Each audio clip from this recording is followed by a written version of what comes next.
Hi, everybody. This is Caitlin Comments. Welcome. I am Caitlin. Today, I am joined with Winning Reality. I'm so excited to have you here. How are you doing today? Great. How you doing? Hey, everybody. How's it going? Wow, it's noon. I haven't done a noon stream in a long time. It's awesome. It's early. I got to get it in before that daycare ends, you know? Uh-huh.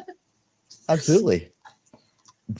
Oh, All right, man. Yeah. so Thank you for having me, man. And congratulations on starting your channel. It's very thank nice. you. I'm I excited to love being here be for this. here. This is a fun adventure. I'm learning a lot very quickly. This is my third stream. I think I have the intros down pretty well. We'll see how far we get into it before I boom or something. Oh no, you did Um, great. I love the fact that you already have an intro theme. I thought that was great. I was very impressed with that. I love it. It's nice and simple. It's cheery. It lifts you up, you know? Yay! I made that. I did that in OBS. I was so proud of that too. Oh, that's awesome. I tell you what, Well, as I get to know you, I have this little thing I do. I tend to I have a little hobby I like to do. Sometimes I make intros for people. Usually they're, sometimes they're, I pretty much like to do it my way. So it's like, sometimes they are copyright kind of things, but I'll keep those on my channel and you can just enjoy them from afar. I find that it really just fits you, it's about fit. And, actually it started a new channel to kind of deal with that. It's called Winning Surreality. And that's kind of like just like my depot, right? It's like where I depot the stuff that will get copyright claim that I don't want to fight. Like they have a hard time with the AI and doing the copyright claims. Hey, Lady Autumn Sky, how you doing? Hey, Tweety, Jay-Z, what's up? Heath, hello. how you guys doing? Chad is going to be rolling in here because we're I going to have a know. good I old time was today. waiting for it. Yeah, absolutely. And I hope you pick up some new subs today as well. Got a great Hi, community, got a Tweety. good crowd. See, I don't use the word community. I use the word crowd. I got a crowd because I'm a musician and I used to be like more full time than I am right now at this point. Not saying I won't go back to it one day, but it just takes a lot of work. And I've been on tour and I did it for a very, very, very long time. So I'm kind of on hiatus a little bit from that. I have done a little bit of music for my videos and such, but original music. But for the most part, I'm just kind of chilling on that right now. But I kind of refer to everything as from the music industry kind of standpoint. So this is a stage. We're on stage right now, right? Discord's backstage, right? It's like that's backstage. Okay. And the chat's the crowd. So I got a great crowd and my crowd's very smart and they love to be in it for the cause. Cause like when you're a musician, you got to be in it for the cause, man. The cause is music, right? And the cause here is content. So here we go. There we go. Now, I have a quick question because you mentioned music. What kind of music? I particularly played jam band music. So it's kind of like if you could think of like I don't know if hold on. You're from Georgia. You know this, right? Hold on. How long did you live in Georgia? How long? So I moved to Georgia when I was, I think I was 4 or 5. And Uh-huh. then we left when I was 13. So about 10 years, but not quite 10 years. And I was real Okay. little. Okay. So you might not know, but there's a band called Widespread Panic from Athens, Georgia. They came up during the REM kind of B-52 days. That's where those kind of that scene was at. Athens was hitting in those days. But I guess a bigger, more national band. Well, they're national as hell. They're international, but you may know of. I guess what the one area would think of originally was Grateful Dead, right? So they're Okay. like the original kind of jam band, grassroots jam band. If you will. It's all about improving the jams, right? So you play rock and roll, you play whatever style you play, and then it's improving on the jams, right? So you turn on a song on the radio, the guitar lead is very scripted. You go, you play the lead, and then you're out in like 4 measures or so. Well, jam bands will they'll all take a lead. Every instrument will take a lead almost, and you'll just play it up by ear. It's not scripted. And you just kind of go in a ride. It's all about tension and release. So you build, and then you bring it down, build. It's about that, and it happens really organically. That's why I like it. It's like painting a picture on stage as you're playing. You're creating art all at one time. You're having a conversation. You're compromising. You're playing off each other, and you get into this zone where you're all one, and you can just feel what each other's doing, and it's an amazing feeling. And then the crowd's there with you as well, and it really does things for people. And it's a great style of music. I love playing it.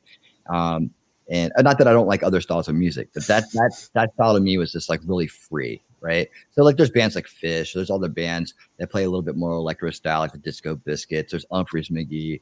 There's Mo. Mo is one of my favorites out there too. And there's a lot of bands. There's this whole grassroots scene going on that millions and millions of people go to these festivals, and they go to gatherings, and they go to all kinds of things to listen to music, right? There's a big grassroots scenes of music, like out west in Colorado. You were in Colorado for a while, or now, or whatever. Mm-hmm. So it was String Cheese Incident. There's all kinds of bands out there. One of my best friends is one of the best fiddle players in the world. And he was out in Colorado for a long time, touring around with bands. You look like you almost want to guess who he is. No, I was just thinking, I bet does he know, or has he done anything with Lindsay? What is her last name? Who plays the electric violin? Because that was the first thing that popped into my mind, and I love her. I've actually seen her in concert, and she was they all know just fantastic. Have you heard of Railroad Earth? Railroad Earth. It's not ringing a bell, but I'm going to tell you my background in music. When I was in high school, for example, was independent rap. So I was a huge Tech Nine fan. Strange Music Label was my thing. And in high school, I also love country. I love rock. So you're a little bit country and a little bit rock and roll. Little bit of. I have a very eclectic music taste. Like, I think my favorite is probably Elton John. That's my favorite of all time, and so that's way different than all of my rap or country or anything like that. So I love a very wide range of things, but I'll definitely have to check it out. Oh yeah, if you want to check out some good music from your area, I can definitely hook you up with some links on that for sure. Heck yeah. I love new music, especially because I think everything played on the radio right now is so horrible. Like, I have stopped listening to music almost and really just focused on listening to my YouTube friends or, the bigger content creators who I like to follow. That is all that is playing in my ear all day long. So I would love new access to new music that would be better than what is currently on the radio.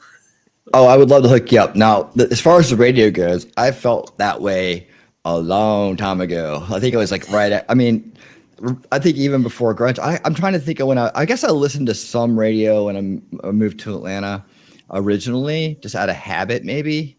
You had Ryan Seacrest in Atlanta. That was before he got big. He did the top 40 countdown. I guess he took what's his name's place? Casey Kasem. Yep. Oh, that's an interesting story. If you ever look at Casey Kasem, his final days, that's a wild story. I had no idea what happened to him or how it went down. Do you know that he married he married that girl from Cheers, the one that was like what was the little waitress's name? That was that Sam. There was Sam, and there was the blonde that was his love interest, and then there was the other one that was like the lifetime career waitress. I can't remember her name, but she had an ex-husband that would always pop in, and his girlfriend was actually the girl that Casey Kasem married. And then at the end, man, it got crazy. There was all this custody thing because Casey got sick between his kids and her, and they didn't get along because that was her stepmom. There's money fights. I mean, she ended up taking him out of care, and he ended up dying because she took him out of care. And she said she was trying to protect him, and they said that she was trying to off him. It was wild. It was if you're ever interested in that kind of stuff, take a look at what happened to Casey Kasem. I had no idea, and I happened to just click on the video one day. But yeah, I think someone said Lindsay Sterling. Lindsay Sterling. Yeah, that is who I was thinking of. Yes. Do you know who she is? I think I'm pretty sure I do. Yeah, I can't quite put the face on it right now, but the name is very familiar. She is super tiny, very tiny little person. She does ballet and dances while she plays the violin. Hmm. Um, the Glass Shatters song. I'm totally blanking, but if you haven't heard some of her music, definitely look her up. I am obsessed with Lindsey Sterling, and I am blanking totally on everything that I've heard from her. But she's so good. She's very talented, multifaceted talent too. Oh, cool, man. Yeah, I'll check her out, man, for sure. Fiddle players are awesome. They are. They're great. They're very talented musicians, and there's um there's a handful of them. There's above the grain. I actually had the pleasure of working with Vassar Clemens in my day. Vassar Clemens is a legend. He's on the legend level of fiddle players.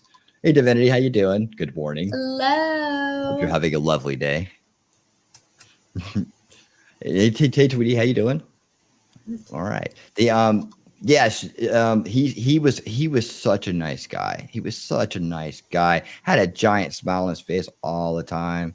I mean, he was just so cool, and it was actually an honor to get to carry his fiddle to the stage for him, and I got spoiled getting to do that with a bunch of just legendary people, and it was a great time. But I tell you what, I give it all up in a second for my boy, because being a dad is the best part of my life, and that's what I love the best about my life. So all the adventures in the world were never, none of them were as great as being a father.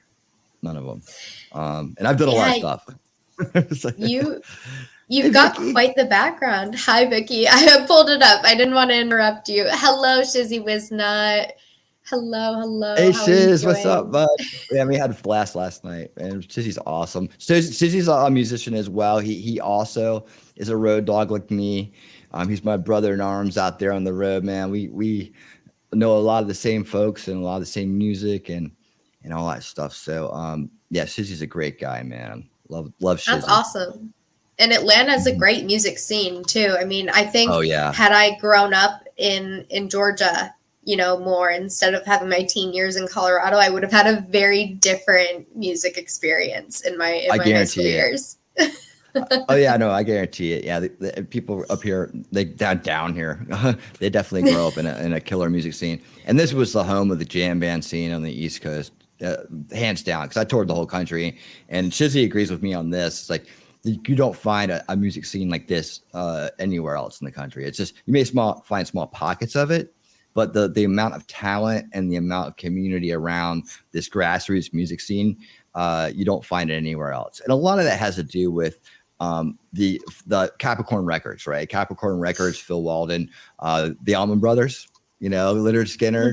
Hmm. That's another form of a jam band. Those are jam bands, but they're more like Southern rock jam bands.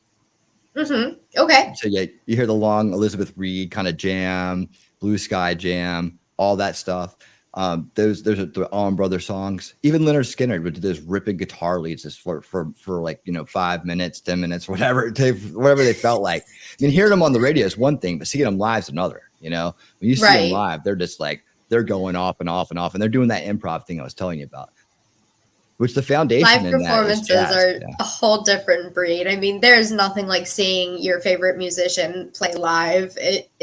It's completely different than hearing anything that they've ever put out on like the radio or a CD or album or whatever. Oh I yeah. love Um, concerts. I'm a huge concert fan. you're a show goer. You like going to shows? I do. I've been to quite a few. Like I said, I loved Tech Nine back in the day, so I've been to a lot of the Strange Music shows. He's very popular in the Midwest. He's comes out of Kansas City. So he's actually started doing all of like the halftime shows for like the Kansas City Chiefs and whatnot. Uh-huh. So he's getting big now, but I loved him way before they had the big studio, way before Travis had all of his cars. So I was a Tech Nine fan. went to tons of the concerts. And when they were a little bit smaller, before they hit Red Rocks, I got to be up front row, getting my, ribs smashed against the bars that are up there, keeping you back from the stage. I've done all that, but I've also gotten to see like, who was it? 303. I got to see Cyndi Lauper and Rod Stewart. I got to see Luke Combs, and I got to see Dennis Quaid play a piano with his butt. That was fun. Perfect. I enjoyed that. That was perfect. Awesome, dude. Yeah. I've been to a lot of big shows too. Actually, that's how I kind of got started doing that. I kind of came in sideways to the whole music thing, but that was our whole social life. Like me and my girlfriend for 7 years prior to the last one that I had my son with. That's what we did. That was our thing. So from the beginning of the jam band scene in Atlanta, here, like when it really started taking off, when it really started hitting, we were together, and we would just go from city to city on weekends. Like we both worked and we both had jobs, but we would always plan our weekends out to go to see shows. We go over to Oak Mountain, different venues around the country, and we would just see our favorite bands there and meet up with our friends, and we'd stay in hotels and just have a blast, have so much fun. It was quite an adventure for those years of my life. That's awesome. Oh man, yeah. I wish I could go to a show again. I want to go see a concert live so bad. Vicky T's a show goer and a festival goer, and she loves the same kind of music, and that's our bond. And we love to talk about that and relive experiences. And she knows what that's all about. She's still doing it. She's still out there doing it, and bless her, man, she's awesome. So yeah, she does the West Coast stuff. So she'll hook you up with the West Coast info too. She'll tell you where all the cool stuff is and where all the cool people are to hang out with, Awesome. All right, we're gonna move on a little past music. I want to know from you, because I've asked everybody so far, in my 3 shows, this is the third. How'd you get on YouTube? What brought you here? Why are you here? What do you do on YouTube? Okay. So I had this thing that I wanted to. Well, okay, let me start like this. So back in around 2007, 2008, I started getting interested in how the world worked and what was going on, and I started realizing that there was that the political parties didn't make any sense to me. And because they didn't really even live to our names, I was like, the liberals aren't being liberal and the conservatives aren't being conservative. Because I looked the definitions up. I was like, none of these guys are doing it. And my dad and one of my mentors, both around the same time, had suggested to me that, have you ever considered that the parties are working together? I was like, well, maybe that's what it is. Maybe that's why nothing changes. And then I ran into this guy named Ron Paul. And Ron Paul showed me that there was a difference out there. And he introduced me to the philosophy of liberty. And I learned a lot from that and digging into things. And of course, my background in communications as well, in marketing and so on, kind of gave me a clue about, how information worked. So I had a lot of background in that, and they all kind of connected the dots at the same time. So I went and what I did was, during the Ron Paul's run for president, I kind of went out with a group in different parts of the internet, but not YouTube. Really too much. I mean, a little bit in YouTube, because I had a YouTube channel back then, but I just used it as like a depot really for content that I'd spread other places. And we had this activist group that would go out, and we would kind of just try to get the message out, because we realized that people at that point had grown up having this image of the Republican Party as one thing. And Ron Paul was completely different. He was completely honest. He was going by the Constitution. He was saying, freedom, own your own life, and he was putting all these ideas out there that the Republicans in charge, the neocons at the time, weren't doing. And honestly, I realized that the challenge is going to be, and this is a challenge we may have to actually address again soon, but the challenge would be that that the people wouldn't even look at a Republican because they had been taught that Republicans were the heels, right? Because you had Bush, you had people like Bush and Bush and Bush, all those Dick Cheney and all these really kind of warmongering guys, right? These neocons. And so they just thought evil warmongering, rich people, that's all they thought, because that's what college teaches you. And I said, well, in order to get Ron Paul in there, we're going to have to kind of reintroduce people to the concept that, hey, you know what? Maybe there's a different kind of Republican out there that's more like what it's supposed to be.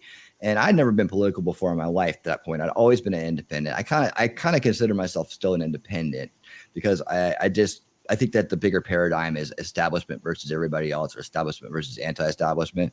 And that would be everybody that isn't kind of bought into the other side of information, right? And are the main narrative that's out there. And Right. So we went out there and just tried to promote that. But also at the same time, I noticed that there was a lot of people that would have come across and realized that the media was not being honest with them and lost faith in the establishment narrative. But then they fell into these rabbit holes when they got on the other side, these conspiracy rabbit holes that were just telling them to either shut down or wait for aliens to show up, or that, this dark group of certain people were this and that, and then there's lizard people. There's all kinds of things out there people could fall into, and flat earth. I mean, just all kinds of weirdos and stuff that people could fall into. And so we decided we were going to be a defense for that as well. So we started debunking everything. And then actually tomorrow is my Tech Reality show.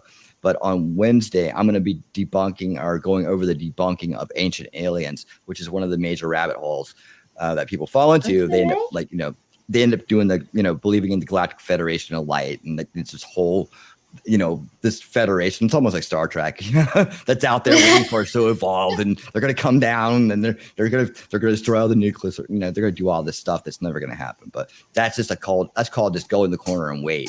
And it's called stalling it out, right? So people get into that. What we talk about on Unveiling Reality is the second veil. People get in the second veil and stall. There's no solutions in the second veil. Nobody tells you anything but to sit and wait, or you can get steered into a lot of trouble, like the QAnon people did on January 6th, right? They got steered into a lot of trouble because they believed that there was a plan, right?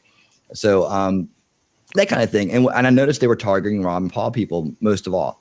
So that discredits them, and that keeps them kind of from being able to reach other people. So there was a defense kind of put up by our team to stop that from happening by confronting it in our own backyard. So we would confront the disinformation as it was coming out, find the groups that was doing it. They would eventually find us. We'd have these little battles, and we would just hit them with the truth, debunk all their stuff.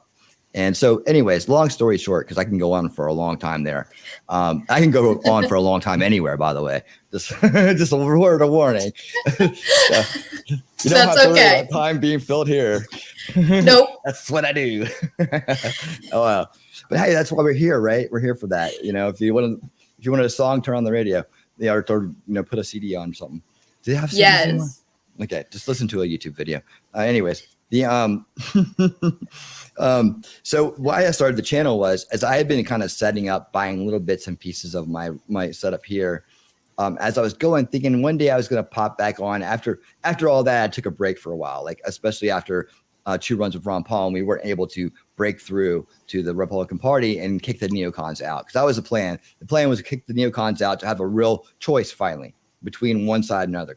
We didn't feel like there was a real choice between the neocons and the Democrats, because hey, they were all partying together when they weren't on stage trying to pretend like they didn't like each other.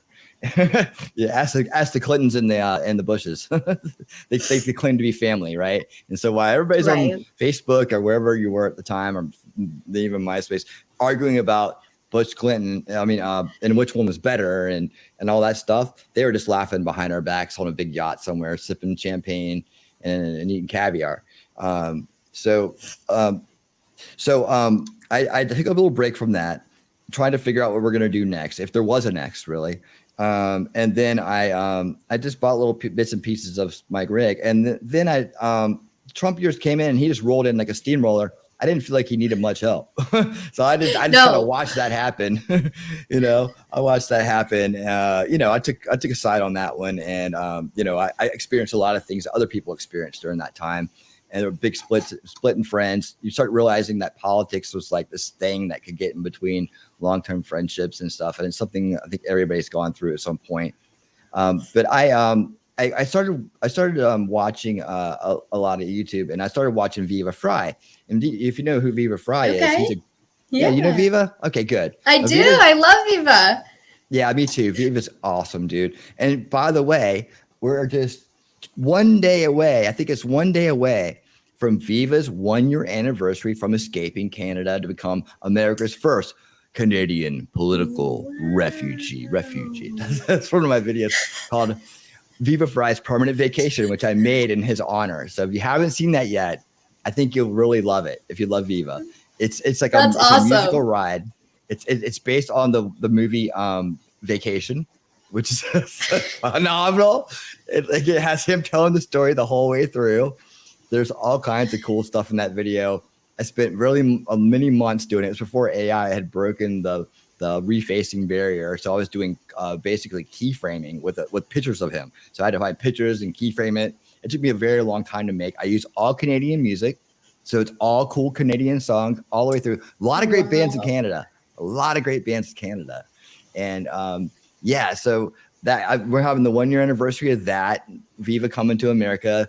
And I'm going to release a little bit of that, a little bit more of that for that anniversary. So that's coming up.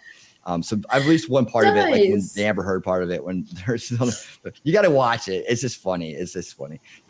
But then at the same time, he introduced everybody to Nick Rekieta, and Nick Rekieta was covering Kyle Rittenhouse at the time. And he goes, people, you've got to go see this. It's amazing. I cannot believe it. You know, he had all these lawyers on a panel that I'd never seen before, telling us as the trial went on what was going on, and it was phenomenal. It was really the best part of the whole LawTube thing at the time.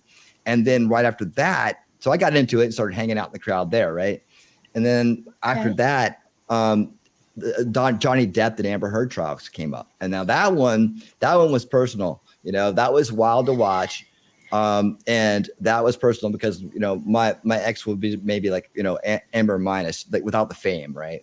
So so it was wild, but it inspired me and many other people to start channels at the time. I can't believe how many people started channels over that. But Johnny Depp had the bravery to do what he did, and he endured hell for so long because of that woman. And he came back and he won it, and it was like the sweetest victory. So I have a series called, please keep Bryan Adams, Shizzy. Cuts like a knife. I started a channel. My first series was called Epidemic on Display, Covert Narcissism. And it was about that. And I used the Depp Heard trial as the background for the information in that video. So because the trial and the recordings and everything, it was like, it was just spot on about what people that are in this situation go through. Right. And I know there's some people out there that maybe don't understand it. And like, that's the thing that's the thing that when you're going through it, nobody understands it that hasn't been through it. They can't fathom it. And neither could I. Because here I was at my age that I had nothing but great relationships my entire life. Like everybody, I'd still friends with all my old girlfriends. It was never anything bad that broke us up. We just kind of went separate ways, or, something would split us apart. Like the one before that, she didn't want to have kids. I did. I got a job offer back in my old hometown. And so I went back there, and, it was okay. We were still friends after that, and honestly, if she hadn't passed away, we'd probably be hanging out right now because that one was special. But, we loved each other enough to let each other go and do what we needed to do in our lives. And I respected her decision, and she respected. So that was all great. And then all of a sudden, you get this thing going on, and normal turns into weird. It turns into what the hell is going on? And you're so locked in that you can't get out. And like, I'd already had a kid, and I was like, there's no way I'm going to leave him with her. So I toughed it out for a very long time for my son. And we got through this. And eventually he saw it all. And he was just like, could you get her out of here? It's like, he didn't want to live with it either.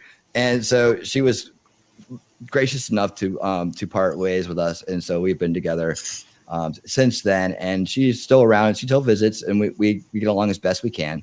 But otherwise, the whole point of it was that Johnny Depp exposed this Me Too thing and this epidemic really is an epidemic on display in relationships these days. And I wanted to be a part of lending my experience to help the world, help people that were in that situation learn. Because I was already helping survivors in like several survivor groups that I'm in, and that was really part of the healing process. Like you have support, you have people there that know what you're talking about. You know, your best friends couldn't have helped you at the time, but these people can. And they'll be there for you, whether you're still in it or you're just coming out of it, or whether you never knew it hit you. They're always there. So it's amazing. But I wanted to add my knowledge to it. So I started the series, and that turned into a great little series. And then it was time to move on with it. So I was like, what am I going to do next? And I started the channel, Winning Reality. It's about unrigging the game, right? It's about and it's about this concept I have called solution culture, which is a step past the awareness culture, right? Like when in awareness, we is the awakening, right? Like you start seeing through the lies, you start seeing through the false narratives, and you kind of not to be woke. See, we're too awake to be woke in solution culture, right? We're way past that point. But what it is like it's encouraging people to, now that you know, what can we do about it? Let's talk about root cause issues and root cause solutions. So that's what my shows are about, like really all the way around. And each one of them, there's a solution for people, and there's information to understand the root cause issues and to start working as a group to solve those with root cause solutions, and then remove the enablement from those who rig the game, right? So remove the enablement from corruption. You see, instead of fighting them head on, like people think that you're supposed to do, and when you're overpowered and outnumbered and they have the control of the information, the real trick to making it go away, or at least minimizing it so that the honesty can be the majority instead, is to remove their enablement, because without enablement, they can't do anything. And so things like division, right? Division we bring unity to counter division, right? We unrig the game by becoming unified.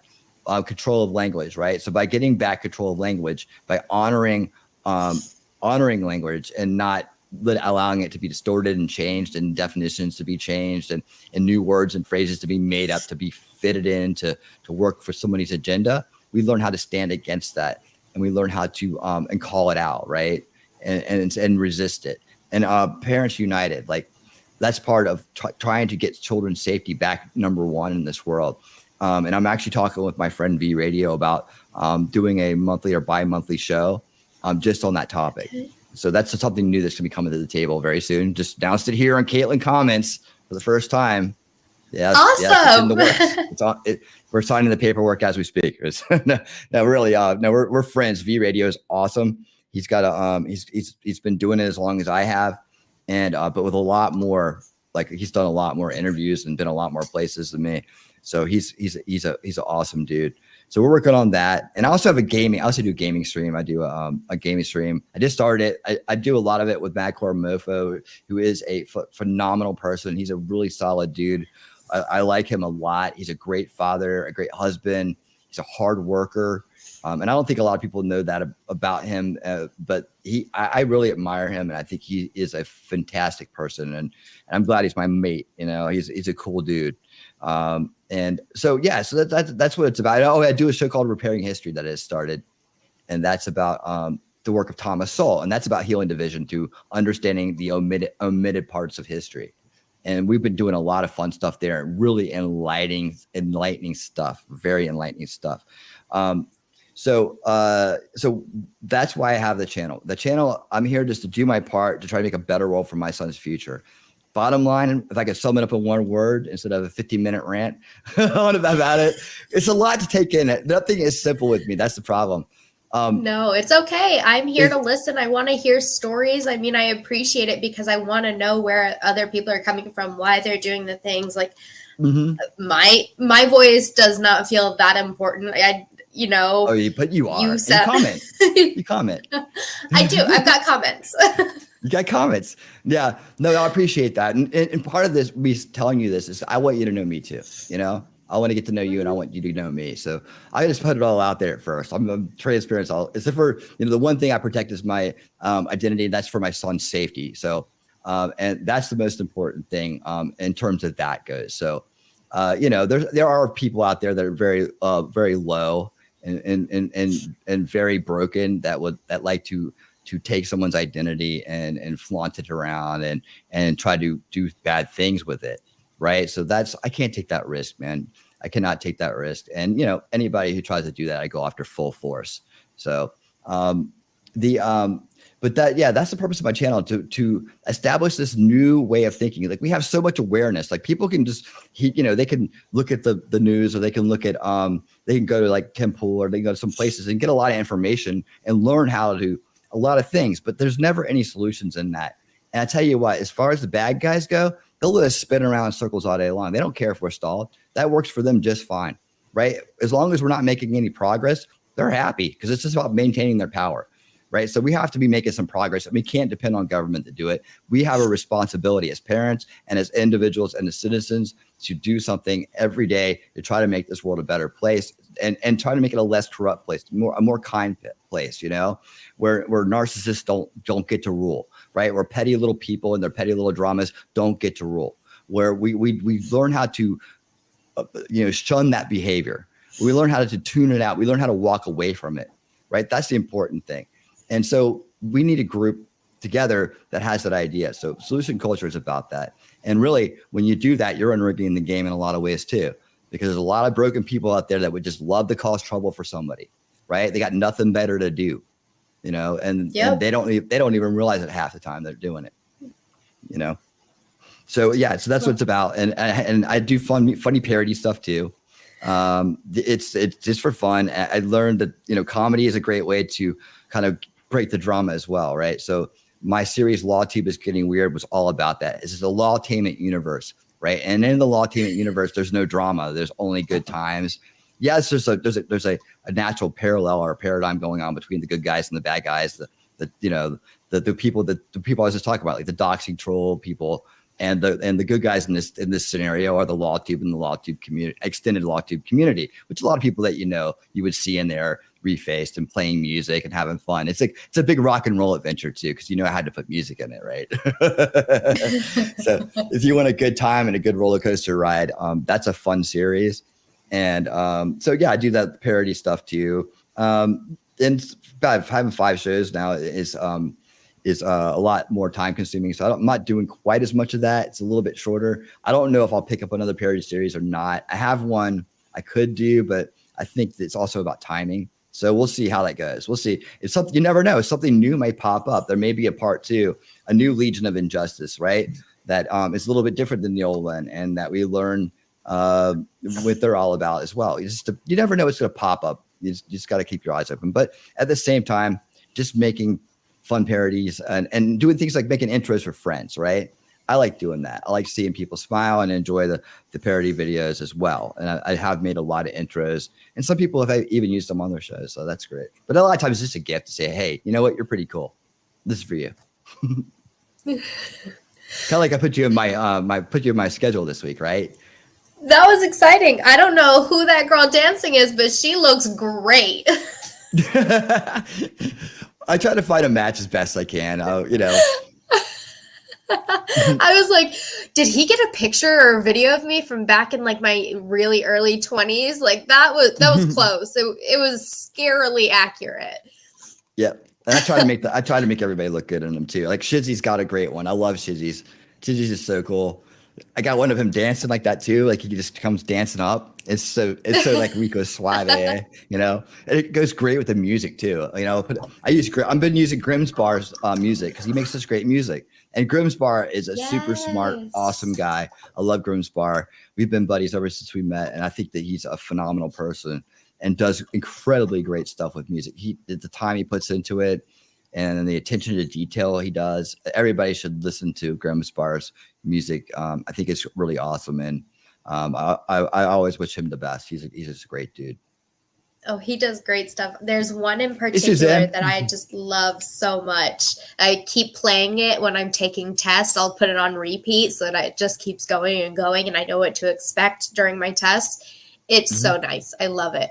Speaking Yep. of Hey, Suzanne, expert. I'm How you going to doing, take man? a break, say hi to everybody. Yeah. Clumsy, Hey, expert, Clumsy. Shizzy. Hello, hello. Hey, Squad Bob. I saw Squab Bob in there. See, you're ahead of me a little bit. It's like, I'll go with you. Think that's what we've got. Okay, just wanted to make sure that we were caught up on hellos. So I'm glad you mentioned the Johnny Depp Amber Heard trial, because that's actually what put me into the watching of YouTube. I saw a post one day on a random Facebook group that I was a part of that said, watch Emily D. Baker live covering the Johnny Depp Amber Heard trial. And I clicked on it and I was like, oh, this might be a little interesting. I honestly didn't know the whole story behind it. I did not know half of the things that were going to come out in trial. I was there watching it kind of for the first time, but it did two things. It made me really fall in love with YouTube because I expanded out from EDB and I started looking at all these law tubers. I started finding smaller communities to get involved with. One of my favorites is Aussie Overlord. I remember back when he was the Law Patrol. Like, I love him. I remember being there back in those days. So Johnny Depp and Amber Heard did that, but it also reignited this little spark in me to go back and enter into school and get some degree in the legal field. So that's what I'm doing now, is I'm actually getting my bachelor's. It's a criminal justice major, but legal studies minor. And I start on Wednesday a new job in a law firm. So that's so awesome. Congratulations. Johnny Depp and Amber Heard, really, dude, thank you for your trial. I tell you what, Camille Vasquez. Well, I got a major crush on her, man. She's like my hero, dude. Oh my God, she's so awesome. You know that she's actually my lawyer on retainer. I keep her with me all the time. Nice. Very nice. I love her. She is she's the with me all the time. reason I like if I had the resources available to me and the time available to me to actually go and do law school the right way, I would, because I want to be Camille Vasquez, but I am not, like, I know my place in society and I am not as cool as a Camille Vasquez or Ben was, because I'm that person in the background doing like all the research. That's more my speed of it. But she lit a fire in me to go back to school, get a degree, and actually get into a career professional field that wasn't just marketing or customer service. So I'm excited. That's great. That's so awesome, man. And that's what a great thing to be inspired by too. Now, let me ask you a question. When you saw the Depp Heard trial, like, and you started seeing all that stuff, what did you think about that? Did you know that existed? Had you met girls like that and been like, oh yeah, I know that girl? Have you seen that happen to guys before? Like, where a girl was just destroying them, but wearing this mask. She's playing the rig. That was the rigged game, right? And because you get in, you think that this person loves you, and then they just rip the mask off one day, but they keep it on for everybody else. So this whole process begins at that point. And I tell you what, in survivor groups, everybody has the same story. Everybody has the same story. It's detailed to them, but the pattern and the progression of the pattern is always the same. And in fact, there's names for every single stage of it. Yeah. So had you known that before? What did you think? I knew that, obviously I knew violence was a thing, and it can happen male on female, female on male. I knew that it wasn't just a centric on male thing. And I knew the whole Me Too movement was, what's the word I'm looking for? Winning, tainted. Yeah, that's a good one. I like that word. So I was aware of the kind of crap behind it, but I didn't know really what to expect in the Depp Heard trial. I wasn't expecting half of the thing, like I said, half the things to come out that did. Nor was I expecting it to be revealed that she, in fact, had abused him.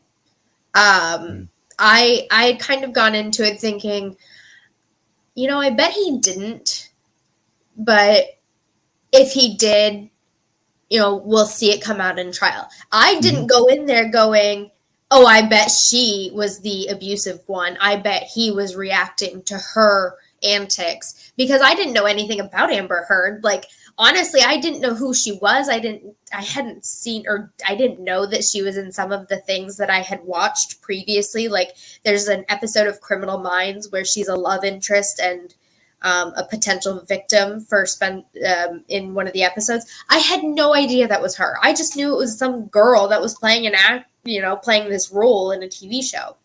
So I didn't know enough about her. I didn't know enough about the situation. I just knew Johnny Depp was a big name and he was fighting this fight. I didn't even know anything about the UK trial. Like, I was so out of the loop that I was going into it blind, basically. Oh wow! So about the psychological aspect of it, like there were so many mind games going on there, and like so much just strategy behind the mind games, right? To poison the well. The well poisoners, they're the worst, right? They're the ones who sneak around behind your back and go pss, pss, pss, and talk shit when you're not there, and they act like they're your friend to your face, and they just talk shit and talk shit and talk shit. Those people are toxic, and they usually huddle all together, and they have like someone like Amber would have a couple of her flying monkeys. So she had her flying monkeys there, right? They would fly out and poison the well. The toxic people, and they're all wearing masks too. They're like, we call it, I have this thing which like is abuser enabler, right? The enabler enables the abuse, and there's supporters and there's fixers, right? So supporters are there to help support people. They care, right? They really want to help people. And then there's fixers, people who really want to fix, right? They want to fix the problem. They want to provide the solution. They want to see it through to the end and make the good ending happen, right? And there's this fine line between supporter and enabler, because what an abuser will want to do is turn a supporter into an enabler, right? So you think you're supporting them, but really you're enabling bad behavior. And that is their fuel. So I came up with this thing. I did this campaign on Twitter called OK Enabler, right? And the theme was like, enablers are the fuel abusers use to create new victims. So, and they're always busy with it. They never stop. And that's the people that the drama never stops. Those are the people that are always swimming in drama, everything, one thing after another, one short-term relationship after another, fail, over and over and over again. And you can see it after a while. Most people don't see it at first because they put on a big smile. They act like they're your friend, that they're going to, they're going to, seem like a great person out front. And then sounds when you get to know all of my toxic friends from high school. Right. Just every really single, every person that I knew from high school is what you are describing. Right. Yeah. But a lot of them are it's immaturity too, in a lot of levels. I mean, they're stunted people as it is. They're just stunted. They can't get on with their lives. They're just stunted as can be. So that's what they have to do. They have to drag other people down like crabs in a bucket to make themselves feel better. Right. Because they're not happy inside. They may look like they're happy, but they're not, and it's a very sad thing. I had to learn to not be a fixer, man. I'm a solution guy. I'm very empathetic. I love people, and I'll give them a million chances. And that's usually that benefit of the doubt that I, is when they start taking advantage of me. And luckily I've learned to detect it a little sooner, but honestly, I had a big problem with that. I think that's what left the door open for the last one to kind of sneak in and get me. But it kind of put me on this whole other path. I got to have inner faith. I got to say that, no matter what's happening, right or wrong, good or bad right now, it's all for the best and it's going to work out. And when you believe in that, you can keep your confidence up. You can keep your self-esteem up, your self-worth up. It's the glue that holds you together. Mm-hmm. Absolutely. Hey, absolutely. Sorry, I know I laughed in the middle of that. I didn't mean to, but Squad Bob said when I saw the movie Mean Girls, I was shocked, I tell you. I like Squad Bob's new videos. They're awesome. I subscribe to Squad Bob. Squab is one of the best. I absolutely adore Squad Bob. Oh, that got me. That chuckled me a little bit. Okay, like winning. Lady Autumn's saying right here. What'd she say? I went into the trial thinking it was a publicity stunt. I love JD. Yeah, here we go. I loved JD when I was younger, and then I watched the trial and was comforted by Law Tube that I wasn't alone in what I was seeing. Absolutely, Lady Autumn. Absolutely. All right, you ready? Yes. Downset hike. Downset hike. Hello, Jay-Z. Welcome. All right, so let's get into it. Okay. We're going to talk. You are a Philadelphia Eagles fan, right? Yes, ma'am. Okay. Oh, yeah. I bleed green. Why? When did that happen? Do you have a backstory of how you became a fan? And you know, talk a little bit about how that became, because I've got a cute little backstory I'll tell you after you're done. Cool. Talk a little bit. Have you met me? Maybe that was more like a talk a little bit. That's so awesome. It was more direction than offering. Okay. No, actually, I grew up in Virginia Beach, and there's no football team there. My whole family was Redskin fans, and I just couldn't groove with it. And I would just watch all the teams at that point, and I would kind of just root for players, right? Uh-huh. So you know, that's kind of how it went with me for a long time. So I like different players on different teams, and you could actually watch a player all the way through a career at that point. But I didn't really care who was in the Super Bowl, and I didn't root for the Redskins. So one day, this team came along I just found myself rooting for them every time. I just loved so many players on the team, and that was the Philadelphia Eagles, right? And you had this killer defense that it was like one of the best defenses of all times, right? You had Reggie White, you had Clyde Simmons, you had Jerome Brown before he passed away, you had William Thomas, Seth Joyner, you had Eric Allen, Andre Waters. You had all these notable names, and they were just so much fun to watch. I had tons of favorite players on that team. On one day I was like, you know what? I'm an Eagles fan. Randall Cunningham, Calvin Williams, Fred Barnett, Keith Byers, Keith Jackson. I can still name all the players almost in every team that I've liked, you know? And so I said, I'm in. And then for some reason, the city of Philadelphia and the state of Pennsylvania and me are connected. I don't know how. Like, I guess if you believe in past lives, maybe I used to live there or something. Maybe I was like part of signing the Constitution, because that's where the Constitution came from. I'm a constitutionalist, right? So maybe that's what it is.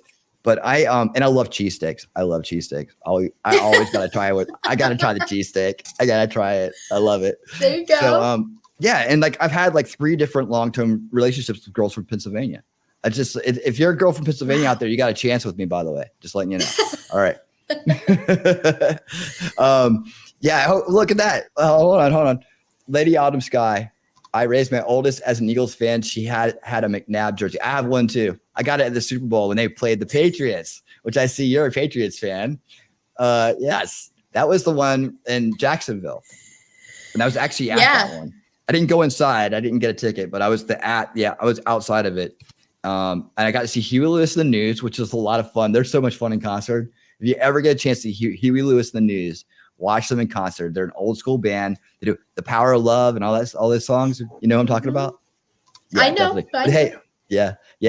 So that was the Donovan McNabb years, and dude, we were just killing it during those years. It was also the Patriots. Really, we were the 2 best teams going every year. I was gonna say it was those early aughts, 2001 to 2000. I think that was the 2005 year that the Eagles beat the Patriots in that Super Bowl. It was those years were good, and they were bad, and they were scary, and they were exciting. But I have been a Patriots fan since birth, practically. My mom is actually from the New England area, so she's always been quite a Patriots fan, and there's not many women like her. Like, I don't know many women who get as intense into football, and I definitely followed her footsteps. I shouldn't probably be as passionate about it as I am. Why not? There are other things that are probably more important to pay attention to, like life-altering things in politics and the news. But my mom has always been a Patriots fan. My dad, he actually grew up not in New England, but in Michigan. And when he was little, he was told he could pick any team he wanted. But once he picked out a team that he wanted to be a fan of, he wasn't allowed to change it. That's what his dad told him. So he took him to a jersey shop, and he picked out the jersey that had this little dude on it in the 3-point stance. You know, the Patriot Pat is who he was back then. So he was a Patriots fan since he was a little kid. And I remember growing up being a huge fan. I had it's actually my daughter's now. I had a little starter Patriots jacket with my name, you know, monogrammed into it. My mom had a matching one. I now have hers, and my daughter has mine. You know, early 90s starter jackets. That's cool. I grew up loving the Patriots. You know, obviously I've never lived there, but I have the tattoo on my foot of the flying Elvis, which coincidentally was adopted into the organization on the exact day I was born. That's my fun little story. I share a birthday with the flying Elvis. That's awesome. Dude, I tell you, and that is dedicated to have been a fan for that long, because he had some dark years. Yeah. Sure. I will tell you, and this is why it's so important to me to tell people, like, I am not just a Tom Brady fan. Yes, he did great things for the organization, but I did not follow him to the Buccaneers when he left the Patriots. I am still a Patriots fan. I remember Drew Bledsoe getting hit. I remember him leaving that game. I remember crying because Drew Bledsoe was supposed to be our dude. I remember that. So, like, yeah. I'm there. I can relive that moment. And then having to watch Tom Brady, this 4th round guy, come in, pick 199. Like, what is he going to do? Nobody had faith in this kid. And you know what? He turned it out. I'm impressed. But yeah, I love my Patriots. He did great. No, he's had a fantastic career. He's a hell of a quarterback. He's the greatest of all time right now, you know, at this point. I'm hoping Jalen Hurts comes through and takes that mantle away from him, just because I'm an Eagles fan, and hell yeah. But okay, we're gonna talk Jalen. We're gonna talk Jalen. Oh, we are. I can't wait. Yeah, let's do that. But yeah, great. Good on you for being a Patriot. And by the way, we can sit here in peace because we split, right? You guys won one, we won one. We're all good, right? Yeah. Yes. And you know, my best friend in the entire world, she's a Philadelphia Eagles fan. She didn't understand football until about last year. She's not. Okay. All the good ones are taken. She's just now finding her way into sports, and it's really fun to watch her grow and learn. And I have fun teaching her things. So when the Eagles were in the Super Bowl last year, she texted me the entire time, like, look at that. Did you see that play? Oh my gosh. I mean, of course, it didn't end the way we wanted it to. By the way, I was rooting for the Eagles. If there's going to be a team that if the Patriots can't win, which we're going to have some rebuilding years. I know that. We're all aware of what the Patriots are going to have to face in the next few years. If we ever see a dynasty like that again, I'd be shocked, right? But if I have to choose a team, I do love the Eagles. I mean, I think they're a great franchise, and I love, you know, all of the Alabama players that they decided to draft. And Jalen Hurts is an Alabama football player. Let's not get it twisted. Oh no, yeah, no, he's great. They do Alabama on offense and they do Georgia on defense. So it just works out, doesn't it? All SEC. I mean, I think what was it? The Eagles drafted 3 players this year that were not an SEC player. We drafted 3 Georgia.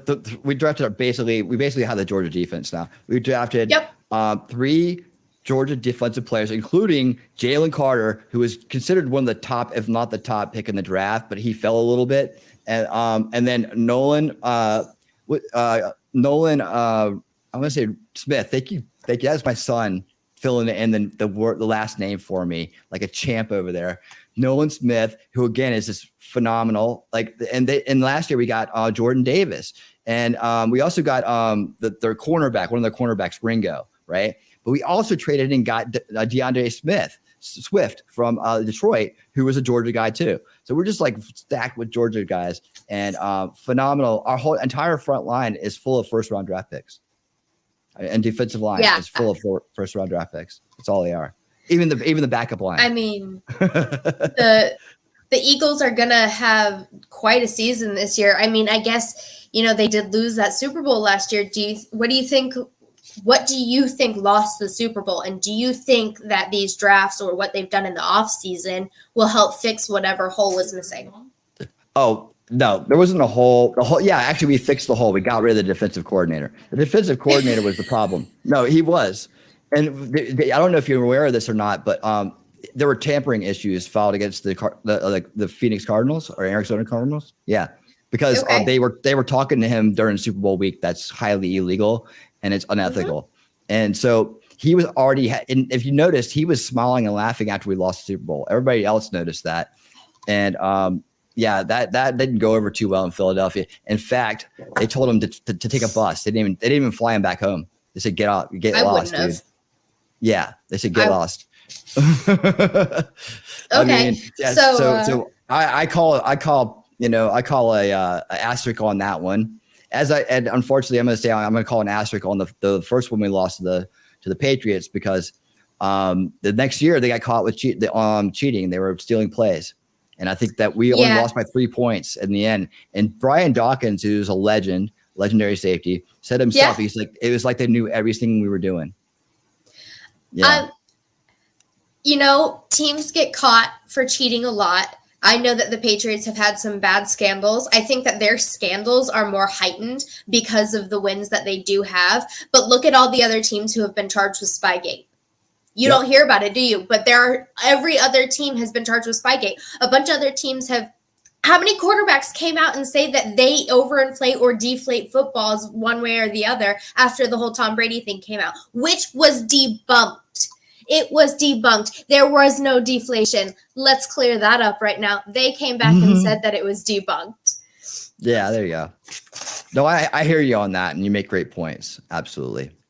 No, I get it. The scandals are terrible, but I do think that regardless of the Spygate or Deflategate, whatever you see come out of there, I mean, coaches, players, they're gambling, they're doing unethical things, they're, illegally scouting, they're tampering beforehand. I mean, wasn't it Miami Dolphins just got tampering stuff done too because they were trying to get to Tom Brady before he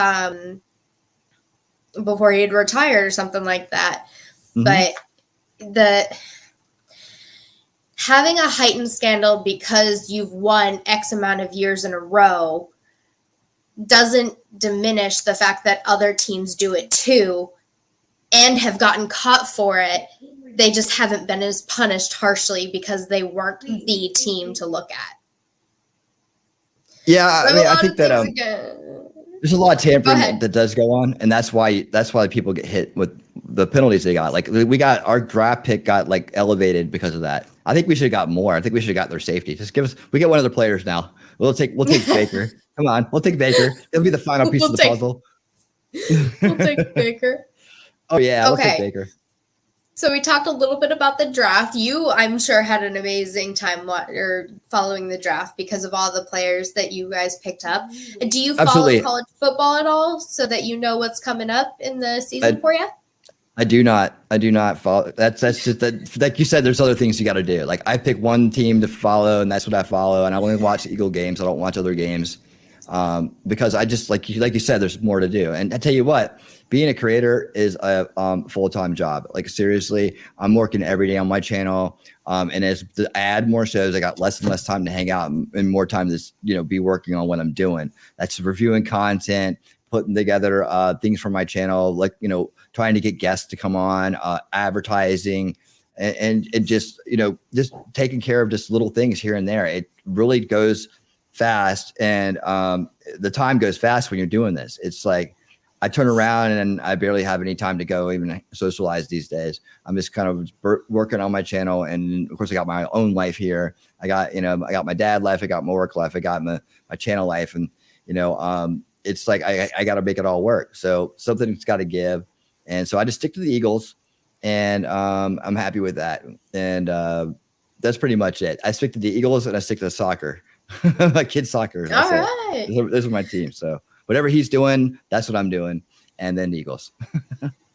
So do you have, and think back, because maybe not just last year, but do you have a really, really favorite play that you've ever seen happen? I know personally, like my favorite play, I could watch it 150 times over and over again, is the butt fumble, because it's just so funny. I know that like there's all of the immaculate reception ones and the one-handed catches and, you know, the catching it on the ground with the like this up high in the air, you know, there's all those plays, but the butt fumble is my favorite thing to rewatch on replay over and over. Do you have any plays that you enjoy? Okay, there's a couple. One of them is because I was there to see it. It's called 4th and 1, right? And that's when and that was when actually no. This is the famous goal line stand against the Cardinals. I was in Philadelphia watching Randall Cunningham play, and our defense. This is the year of the greatest defense ever, by the way. Our defense stopped the Cardinals like 8 times in a row on the 1 yard line, which is like amazing. Something like 7 or 8 times in a row. It was just amazing. They kept getting penalties and getting another shot, but we stopped them over and over and over again. The Dallas 4th and 1 play when they decided to go for it on 4th and 1 and lost the game because of it, phenomenal. Brian Dawkins or the hit. I'm pretty sure it was Brian Dawkins that laid in the hit. But that was phenomenal. But the one that I'll never forget, the best one of all times, was the Philly special. The Philly special was the best of all times. That was Nick Foles. He goes up to the huddle, right? And he acts like something's going wrong. He walks over to the tackle. He's trying to shout, you know, doing his thing. Kill the play. And then he just lines up. And then our tight end, Burton, takes the hike, gets the hike, and then gets the ball, and then passes it over to him in the end zone. And he catches it for a touchdown. Freaking amazing, dude. Freaking amazing. Philly special. There's a statue out in front of the link. That's the Eagles Stadium, commiserating that play.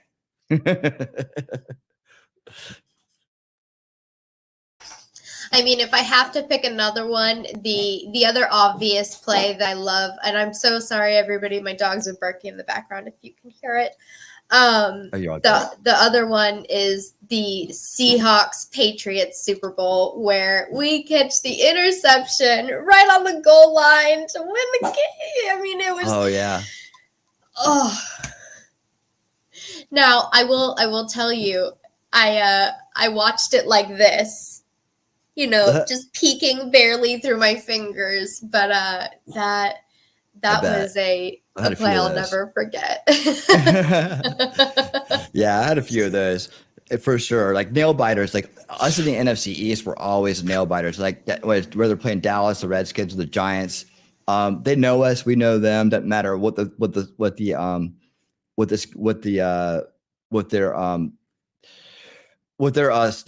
record is. Doesn't matter what the record is. Doesn't matter what kind of season they're having. Those are always tough games. Like I never look past them. I never take them lightly, and I always expect to split. So, you know, we're just kind of used to it. The rivalries, they always are ongoing. No matter what kind of football team you are, you can rise up for those rivalries. That's pretty much it. So, I don't know if you've seen the schedule yet, but we are actually going to have a game that we're going to have to, you know, not be friends for one time. Oh, no, really? The Patriots and Eagles play. I believe it's the Patriots home opener where Tom Brady's coming back to be celebrated. So it's going to be quite a chaotic game. But yeah, Jalen Hurts is coming to see Mac Jones in New England for the season opener. How do you think that's going to go down? I think it's going to be fine. I mean, I think we're going to win. I think we're going back to the Super Bowl this year. Yeah. Yeah. And I think we're even a better team than we were last year. That's scary because we were one of the best teams, if not the best team last year. And we're going to be better. It's all about health though, right? So you can make a lot of promises and you can forecast, but it's all about the health of the players. Luckily we got Marcus Mariota as our backup this year. Marcus Mariota is very talented. He just has not had a talented team around him. And Right. he could be the kind of guy that could come in and win a lot of games for us. He's still got the speed. He's still got the arm. And like I said, so I feel a lot more confident with him as a backup than I did last year with Minshew. Like a lot more confident. Yeah. Absolutely. I would too. And I had Backups this are guy, important. and I had one of the biggest Philadelphia Eagles streamers. He streams the games, but you can't watch the games. But he's there. He's a really lively personality. He's got 50K subs or something. He's been doing it for years. I've been watching him for years. His name is Philly 500. He's a phenomenal guy. If you're an Eagles fan, check out Philly 500. He's my boy. He came on and did an interview, and he's a lot of fun. I've watched all the Super Bowls and all the drafts with him for years. And Nice. So yeah, he's a great dude. I want to shout him out while we're talking Eagles because I got to. Philly's great. I got a few parodies on my channel for him. He has this thing where he's like, people tell me I look like Denzel Washington, so I put like a Denzel Washington face on him for a few things. He just loved it. He thought it was phenomenal. He's such a great amazing. guy. Yeah, that's so much fun. No, I don't disagree with you. I think that Philly should go to the Super Bowl again this year, and I think that they should win. I think that they were robbed last year. I'm sick and tired of seeing who was it that won. I'm asking you seriously because I'm not going to say it out loud. Yeah, KC. Yeah, KC won. They're a good team. You know why? They got the Eagles ex-coach. They got Andy Reid as the coach. Yeah. And this is where I'm going to probably bring up the conversation of who is more impactful, the coach or the quarterback. Because if you don't have Patrick Mahomes, do you have the Kansas City Chiefs? No, quarterback is key. Quarterback's key. You got to have a good quarterback, especially in an Andy Reid system. I mean, we had Donovan McNabb, and we didn't win with anybody else. Corey Detmer, Ty Detmer, whatever. All the other guys we had as backups, they didn't win with McNabb. Rodney Pete. I mean, the only one that won was Michael Vick when he got there, and Michael Vick eventually took over. As McNabb went on and then retired. He went to Redskins, where all great quarterbacks go to retire. In 1 year. No, even bad ones. Andy Reid is a good coach. I'm not a fan of the Chiefs. More than anything, it's because it's like a rivalry, in the conference. I also don't like the Denver Broncos, but that's because I lived there and lived through the hell that their fans put me through for 10 years, 15 years. So, I appreciate the Eagles. I do think that they belong in the Super Bowl. I think that they should have won last year. I actually went. I knew I liked you. I don't know why. But even like, what was it? A couple weeks ago, I was talking to my husband and I was like, yeah, the Eagles, after they won the Super Bowl and whatnot. And he was like, the Eagles didn't win the Super Bowl. You have to stop saying that. Because I continuously forget that they did not win it because I thought that they should have so much. Yeah, me too. I know. But I do think the Eagles, we're going to see a lot of good things from them. I love Jalen Hurts. I have been a fan of his. So my husband is actually, I live in Alabama now. He's from Alabama. So he is an Alabama fan, Roll Tide. And that's where Jalen was before he went to Oklahoma. And, him and Mac were on the team together. So I think that's really cool that they're going to be. Oh, wow. They played together? You played on the team? He was on the football team? I think they were on one season together before Jalen left. That's awesome. He probably has nothing but good things to say about him. I mean, everybody says he's a phenomenal person, a hard worker. Yeah. And yeah. That's solid people, man. Solid people. Tua, Jalen, and Mac Jones were all on the same Alabama football team together. And they're all starting quarterbacks in the NFL. Yep, that's a fantastic program you have there. I have a friend who went to Alabama, and what is Roll Tide, right?